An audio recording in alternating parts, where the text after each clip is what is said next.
కోపగించుకోవద్దండి, స్ట్రైట్గా అడుగుతున్నా, ఓకేనా? స్ట్రైట్గా అడుగుతున్నా, స్ట్రైట్గా చెప్పండి, మరి ఇబ్బంది కాదు, వ్యక్తిగతం కాదు ఇది. ఏం పర్లేదు, అడగండి అడగండి. కొంపెల్ల మాధవిలత గారి మానసిక పరిస్థితి బాగానే ఉందా? ఏం పా నాకు నన్ను చూస్తుంటే ఏమన్నట్లే తేడా కనిపించిందా ఏమి? చాలా మంది నుంచి వస్తున్న ప్రశ్న ఇది. మానసిక పరిస్థితి బాగోలేదు, ఒక్కొక్కసారి ఒక్కలా ఉంటారు, ట్రైన్ ఎక్కుతారు, చిత్ర వాయించే పాటలు పాడతారు, రామ భజనలు చేస్తారు, రామకీర్తనలు, సనాతని అంటారు, మరొకసారి మసూదులకు వెళ్తారు, చెద్దరు కప్పుకుంటారు, ఉబ్బు చేసుకుంటారు, అన్నీ రకరకాలుగా. అసలు ఏం అర్థం కావడం లేదు మాకు ఆమె ప్రవర్తన, ఆమె మానసిక పరిస్థితి బాగుందా లేదా అని చాలా మంది చర్చించుకుంటున్నారు. అదే ప్రశ్న నేను మిమ్మల్ని అడిగాను. చాలా సంతోషం. మీకేమైనా ఇబ్బంది లేకపోతే చెప్పండి. నాకు సంతోషమా, ఇబ్బంది దాకపోతే విను, నాకు ఎంత ఆనందంగా ఉంది ఆ ప్రశ్న విని. ఎందుకంటే ఒక చక్కటి ప్రశ్న ఒక జర్నలిస్ట్ వేసినప్పుడే నిజాలు బయటకు వస్తాయి. సో ముందు చెక్కభజన నుంచి మొదలు పెడదాం. ఓకే.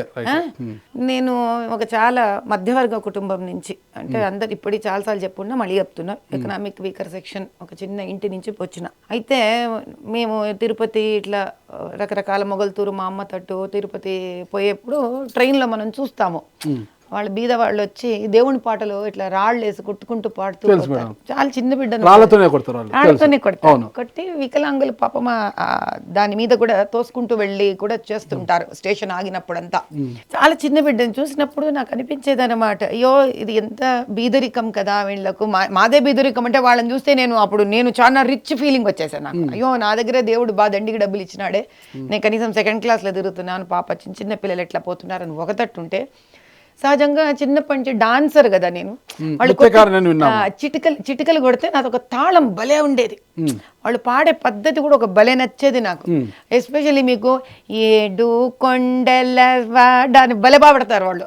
చిన్నతనంలో సినిమా థియేటర్లో పోతే ఫస్ట్ అదే పాట వచ్చేది, వాళ్ళు కూడా పాడే పాటలలో ఇవి దండి ఉండేది. సో అది ఒక ఆశ్చర్యం వేసేది, అంటే ఒక భక్తి పాటని వాళ్ళదైన పద్ధతిలో తాళయుక్తంగా అట్లా పాడుకొని పోతే కొన్ని అలా మిగిలిపోయినాయి. నాకు ఒక కోరిక ఉండే, అట్లా వీళ్ళలాగా అసలు అలా భక్తి ఒక ట్రైన్లో పాడుకుంటూ పోతే ఆ వాతావరణం ఒక 5 నిమిషాలకు, వాళ్ళు బీదరికం కరెక్ట్, కానీ నా మనసుకి అదేనో ఆ భక్తి పాట అలా ట్రైన్లో 100 మంది కూర్చొని ఉంటే పోతే భలే బాగా అనిపించింది. నేను ఎప్పుడైతే ఈ లడ్డూలో, తిరుపతి లడ్డూలో గఫ్లా జరిగిందో, ఈ మన పూర్వం ఉన్న ముఖ్యమంత్రి ఆంధ్రప్రదేశ్కు జగన్ గారు చేసిన మంచి డ్రామా అంతా ఏదైతే జరిగిందో, ఒక సనాతన హిందూ ధర్మం జరిగిందా అంటే జరిగింది, విచారణ పూర్తి కాలేదు, అంటే వానికి ఆవు నెయ్యి రావడి నేను చెప్పడం ఎందుకండి, వాళ్ళ ప్రభుత్వంలోనే ఆవు నెయ్యిలో కల్తీ వచ్చిన రిటర్న్ కూడా ఒకసారిగా 2 సార్లు 18 సార్లు రిటర్న్ వెళ్ళింది. సో అది ఒక తట్టు ఉంటే గనక నాకు అనిపించింది, ఏమి మనం రోజు పోయి దేవుని దగ్గర బొట్టు పెట్టుకునేది, మా ఇంటి దేవుడు వెంకటేశ్వర స్వామి, మా అత్తగారింటి దేవుడు వెంకటేశ్వర స్వామి, ఏందబ్బా ఇది నిజంగా, ఆయన లడ్డు కల్తీ అవుతుంటే 100 సార్లు మన కోసం ఎక్కుతాము కొండ, ఒక్కసారి ఆయన కోసం కొండ ఎక్కలేమా అని నాకు ఒక బాధ కలిగి, సరే 20 మంది 30 మంది పాండప్ప పోదాం పదా, పోయి ఆయనని అడుగుదాం, ఏమే ధర్మము కలియుగ దైవము, నువ్వే నిలబడకుంటే నీకోసము నువ్వు ఇంకా మా కోసం ఎట తండ్రి నువ్వు నిలబడతావని అడగాలని ఒక ఆవేదన. 20-30 మంది ఎవరు ఎక్కడి నుంచి తీసుకెళ్లారు అంతా నేను ఇట్లా బయలుదేరుతున్నానప్ప అని చెప్పంగానే పాపం చాలా మంది హిందువులు కలిసినారు నాతో. ఎందుకంటే నేను ఎక్కడ రాజకీయ నాయకురాల్ని పూర్తి ఎక్కడప్ప, నాకంటూ ఒక గ్యాంగే లేదు, నేను ఎక్కడన్నా పోతే నేను పోతున్నా అంటే వచ్చేవాళ్ళు వస్తూ ఉంటారు. అట్లా ట్రైన్లో పోయినాక నాకు ఈ చిన్నతనం జ్ఞాపకం గుర్తుకొచ్చి, పోయేదే ఆయన గురించి, ఊగే ఈ రాజకీయం ఆ రాజకీయం మాట్లాడుకుంటూ మీ ఇంట్లో బాగుందా మా ఇంట్లో బాగుందా మాటలు ఎందుకు, అదేదో దేవుని మీదనే సమయం గడపాలా, ఆయనని ఇక్కడి నుంచే మనం ప్రార్థిస్తూ వెళ్ళాలా అని ఒక థాట్ రాగానే, సరే వెంకటేశ్వర స్వామి భజన మొదలు పెడితే, భజనలు మొదలు పెట్టానే మా అందరిలో మంచి ఊపు వచ్చాయి.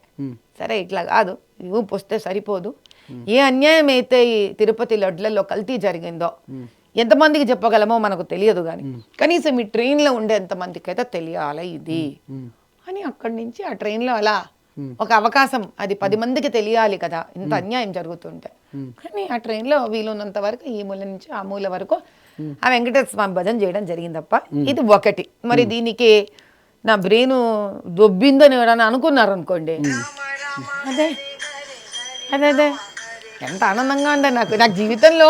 అసలు ఆ భిక్షాటన చేసే ఒక బీదవాడికి వచ్చిన అవకాశం వెంకటేశ్వర స్వామి నాకు ఇచ్చాడయా, నా ఎంత అదృష్టం నిజంగా. నేను వాళ్ళు ఒకటే ఇంకా. అంతే. అంతే. రైల్లో అడక్క తిని ఆ బిడ్డలు నేను ఒకటే. చూడండి అసలు. ఆహా కదా. మనం ఒకరోజు భజన మీద కూడా ప్రోగ్రామ్ చేద్దాం. ఇదేంది మేడం? మరి ఆగితే చెప్తా. చూపించండి, అది అయిపోయింది, నేను అప్పుడు చెప్తా. కరెక్ట్. పైన కాషాయం, పైన కాషాయం, కింద ఏంది? కింద తెలుపు నలుపు. అంతేనా? అంతే. అదేందో చెప్తా ఇప్పుడు. పై కథ అయిపోయి కదా. ఇప్పుడు రైలు వరకు అర్థమైందా నా మానసిక పరిస్థితి? అర్థమైందప్ప? క్లారిటీ వచ్చేనా? ఇప్పుడు మీరు కింద స్క్రోల్ చేస్తారు.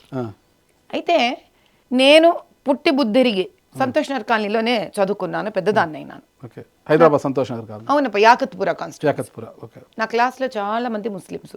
ఎందుకంటే ఆ రోజు నుంచి ఈ రోజు వరకు కూడా ముస్లిం సంఖ్య జనాభా దండిగానే ఉంది. కానీ ఆ రోజులలో అంటే 1980 చిల్లర్లు మాకు పెద్దగా హిందూ, ముస్లింలు, క్రిస్టియన్స్, ఈ చిన్న వర్గాలు, పెద్ద వర్గాలు ఇవన్నీ ఆ కాలంలో మాకేం తెలియదు. మా క్లాస్మేట్స్ అంతా కూడా ఆడపిల్లలు ఎవరు ఆ కాలంలో బురకాలు వేసుకొని వచ్చేది కూడా మాకు తెలియదు నిజం చెప్పాలంటే. అలా అందులో 2-3 బాగా డాక్టర్లు అయ్యి ఫారిన్ అంతా కూడా పోయినారు. ఏమో ఇంతసేపు కలిసిమెలిసి ఉండేది, చదువుకునేది, ఆడుకునేది, ఇండ్లకి వెళ్ళిపోయేదే తెలుసు. తర్వాత కర్ఫ్యూలు, పెద్ద పెద్ద గొడవలు, చంపుకోవడాలు, చచ్చిపోవడాలు, అవంతా నాకు మనసులో చాలా కల్లోలం. ఇది ఒక తట్టు జరుగుతూ ఉంటే అంటే మనకి బార్కాసు, షాలిబండ, ఈ డబీర్పుర ఇవన్నీ జరుగుతూ ఉంటే సంతోష్ నగర్ కాలనీ వచ్చేసరికి ఏమైందంటే అంత దండిగా హిందువులు ఉన్నారు అక్కడ, ఒకళ్ళిద్దరు ముస్లింలు ఉన్నారు. సో నా చిన్నతనంలో గుర్తున్న విషయం చెప్తున్నా మీకు. అప్పుడు మేము మా పెద్దవాళ్ళంతా అక్కడ ఉన్న వాళ్ళ ముస్లింలు అడిగినారు, ఏంపా మీరు చూడండి ఇక్కడ మీరు సేఫ్ అనుకుంటేనే ఉండండి, లేకుంటే మీరు ఇక్కడి నుంచి ఖాళీ చేయాలనుకుంటే మేము తాళాలు వేసుకొని మేము చూసుకొని ఉంటాము, అంతా శాంతమైనాక మీరు తిరిగి రావచ్చు అని వాళ్ళకి ఆప్షన్ ఇవ్వడం జరిగింది. వాళ్ళు ఏమన్నారు, లేదప్ప మేము ఇక్కడే సేఫ్, మేము ఇక్కడే ఉంటాము అని అనడం కూడా జరిగింది. మా ఇంటి పక్కన ఇంట్లోనే ముస్లింలు కానిస్టేబుల్ ఉండేవాడు, ఆయన చిన్న వయసు వాళ్ళు. సో బయటికి పోతే గనక డ్యూటీల మీద పాప మాకు చెప్పిపోయేవాడు, అమ్మ చిన్న చిన్న బిడ్డలు ఉన్నారు అంటే, నేను చిన్నది మా అమ్మ వాళ్ళకు మా నాయనకి చెప్పిపోయేవాడు. సో అట్లా మేము అతని వాళ్ళని చూసుకుంటూ ఉండేవాళ్ళం.